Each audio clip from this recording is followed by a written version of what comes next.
Assalamualaikum warahmatullahi wabarakatuh. Halo semua. Perkenalkan, kami dari kelompok 11 Teori Sastra yang akan memaparkan materi yang berjudul Pendekatan Ekspresif. Apakah pengarang betul-betul mati?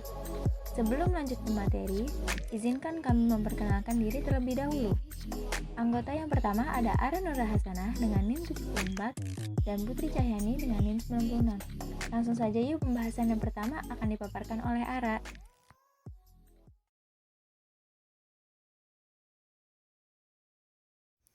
Tetapi yang melekat dalam sistem ini adalah unsur-unsur pembubarannya. Rektorika kuno telah mewariskan kritik tidak hanya tekanannya pada mempengaruhi penonton, tetapi juga karena perhatian utamanya adalah dengan mendidik orator. Perhatian rinci pada kekuatan dan aktivitas pembicara sendiri, sifatnya atau kekuatan dan kejeniusan bawaan yang dibedakan dari budaya dan seninya, dan juga proses penemuan watak dan ekspresi yang terlibat dalam wacana. Halaman 21. Cara berpikir ini, di mana seniman sendiri menjadi elemen utama yang menghasilkan baik produk artistik maupun kriteria penilaiannya. Saya sebut teori seni ekspresif, menetapkan tanggal di mana sudut pandang ini menjadi dominan dalam teori kritis, seperti menandai titik di mana orange menjadi kuning. Dalam spektrum warna harus menjadi prosedur yang sewenang-wenang. Halaman 22. Secara umum, kecenderungan sentral dari teori ekspresif dapat diringkas sebagai berikut. Sebuah karya seni pada dasarnya adalah internal yang dibuat eksternal, dihasilkan dari proses kreatif yang beroperasi di bawah dorongan perasaan dan mewujudkan produk gabungan dari persepsi, pikiran, dan perasaan penyair, sumber utama dan pokok bahasan puisi. Oleh karena itu, adalah atribut dan tindakan dari pikiran penyair itu sendiri. Atau jika aspek dari luar, maka ini hanya saat mereka diubah dari fakta menjadi puisi oleh perasaan dan operasi pikiran penyair. Halaman 22. Membedakan penyair menjadi dua kelas, penyair yang lahir dan penyair yang dibuat, atau penyair secara alami dan penyair berdasarkan budaya. Halaman 24. Kualitas tertinggi dari sebuah karya ternyata kualitas yang tercermin dari penulisannya. Halaman 73. Seringkali, cara menyamarkan perasaan rahasia pengarang, hal itu membuatnya cukup terbuka untuk dilihat publik dan tabir, seolah-olah tiba-tiba tersingkir. Semua kasih sayang dan emosi jiwa, impulsnya yang tiba-tiba, gerakannya yang terburu-buru, dan ketidakteraturannya ditampilkan secara mencolok. Penekanan pada agitasi kekerasan, perasaan rahasia dan penyingkapan diri dan penggunaan konsep teologis dari wacana terselubung niscaya mendorong konsep. Halaman 78. Raksasa pasca diluvian, menurut Vico, didominasi oleh indera dan imajinasi, bukan oleh nalar. Dan cara berpikir pertama mereka adalah bergairah, animistik, partikularistik, dan mitos, bukan rasional dan abstrak. Oleh karena itu, mereka pada dasarnya adalah penyair yang luhur.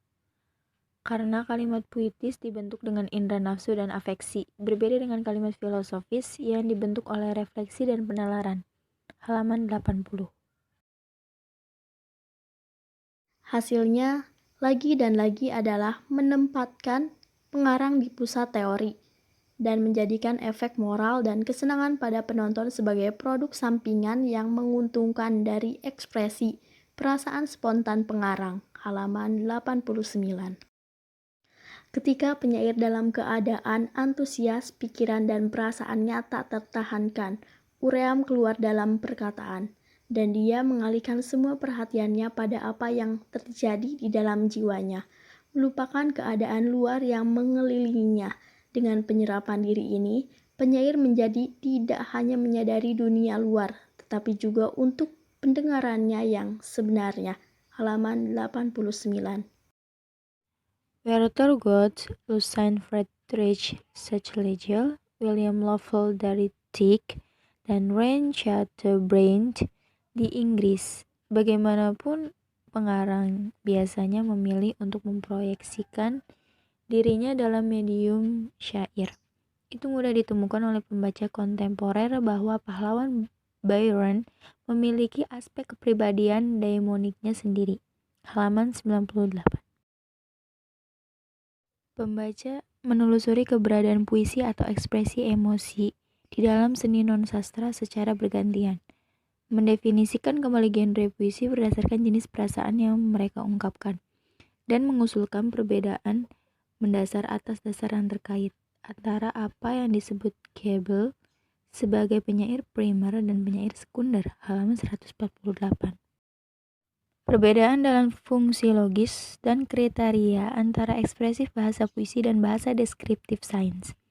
Semantik puisi bagaimanapun dieksplorasi dengan lebih jelas, detail, dan meyakinkan oleh seorang penulis kontemporer yang telah benar-benar hilang dari pandangan dalam sejarah kritik dan teori linguistik. Halaman 149. Kita adalah penyair. Setiap saat ketika pikiran kita adalah pembuatnya. Halaman 154. Teks disebut ekspresif bila tujuannya terutama untuk mengungkapkan pemikiran, perasaan, pengalaman, dan pendapat pengarang. Teks ekspresif juga memberi informasi tentang dunia nyata dan juga ditujukan kepada pembaca. Namun fungsi utamanya adalah penyajian diri si pengarang. Contoh teks ekspresif ialah buku harian atau pojok di surat kabar dan majalah. Di dalamnya pengarang menghadapi apa yang dilihat sekelilingnya dengan cara yang sangat pribadi. Halaman 54. Teks ekspresif sastra diwakili oleh sajak lirik, cerita bentuk akuan, dan novel surat. Namun di sini masalahnya lebih rumit. Memang dalam teks-teks tersebut ada pengungkapan rasa, tetapi tokoh aku tidak dapat kita samakan dengan pengarang. Halaman 54. Jadi bisa dikatakan dunia pengarang memang sering dianggap sebagai dunia yang lain. Dunia yang selesai ketika sebuah teks sastra telah tiba di tangan pembaca. Banyak pembaca yang juga secara ekstrim menganggap pengarang telah mati. Teks sastra adalah teks otonom, namun pandangan ini dapat berubah jika memandang teks sastra sebagai teks sejarah yang mencerminkan pengalaman tentang sebuah masyarakat yang melandasinya dan pengalaman realitas pengarang, walaupun mungkin tanpa dalam keremang-remangan.